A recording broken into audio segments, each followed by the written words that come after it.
joined this afternoon with Harald from Co-Young Technology. Nice to be here. Good to see you again, Harald. Tell me, SMTconnect 2022, how has it been for you so far? As usual, we like to be on the show, especially after this period of 2 years where we have really very limited chances to meet face to face. Of course, everybody knows the show is slower than usual, but still we are happy with the result, and meeting our customers is the most important thing. And so tell me, how old is the company now?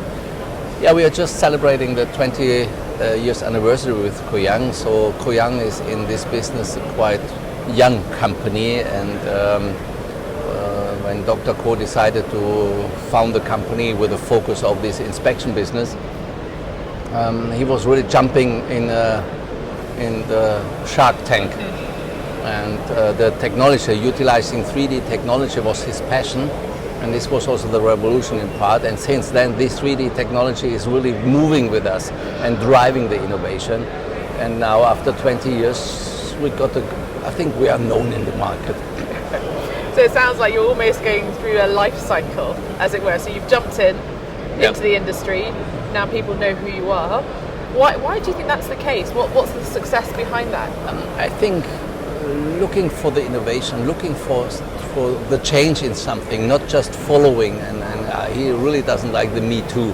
Yeah, he really put something out and said, "This is our target, and we will do it." And that's in all aspects.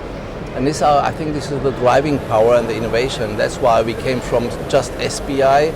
In 2011, we introduced the AOI in the same methodology, 3D. It was also revolutionary to change from 2D into the 3D world.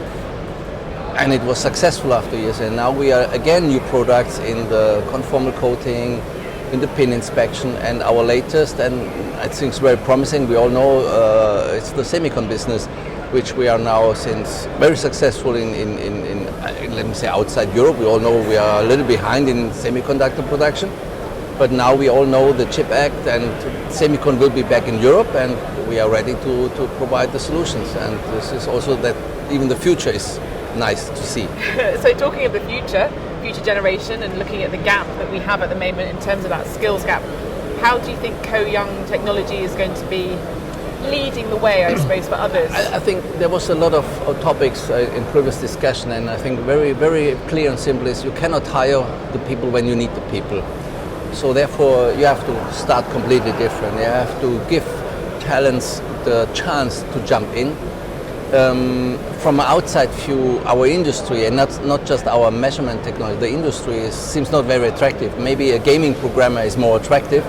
And what we do and what we try is to find the talents, to address the talents and the opportunity in our company and the opportunity in this business, because you cannot expect that people will work the next 30 years, but we could provide a good starting point, upscale the talents in communication, in service skills, but do it on time. So we are preparing already for the next 2 to 3 years, because we need to generate the expertise, because our customers, they know our machine. If we have new people on board, the customers is always a pro. Yeah. And that's our duty, to build up the skills, and that's what we are doing also in Europe especially. And is that across the globe in terms of how you're approaching that, or is that specific to Europe? No, let me say, in Europe we might be a little ahead because there's a higher pressure and limited resources to grab. In other regions it might be a little bit easier. In Europe, the loyalty of companies and employees is all linked together, but it's also worldwide. And we are exchanging engineers between, for example, with my colleague in America, we were doing an exchange program because Asia has a different mindset, a different way of working.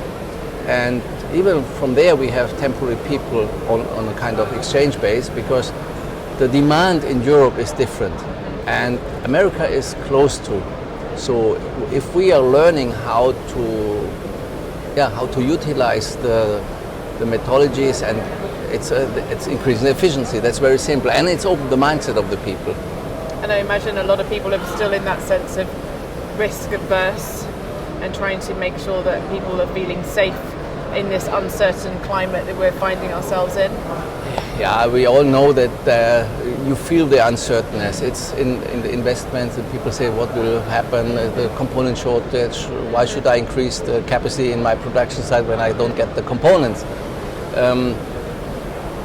But we learned the last 2 years that there is something which is disturbing our normal life, and after a while we get used to it, and we understand that yes, we have to adapt, we have to change, and we have to find a new way. And I think this is also giving us a chance to reconsider how we will be or how we will work in the future and how we think in the future.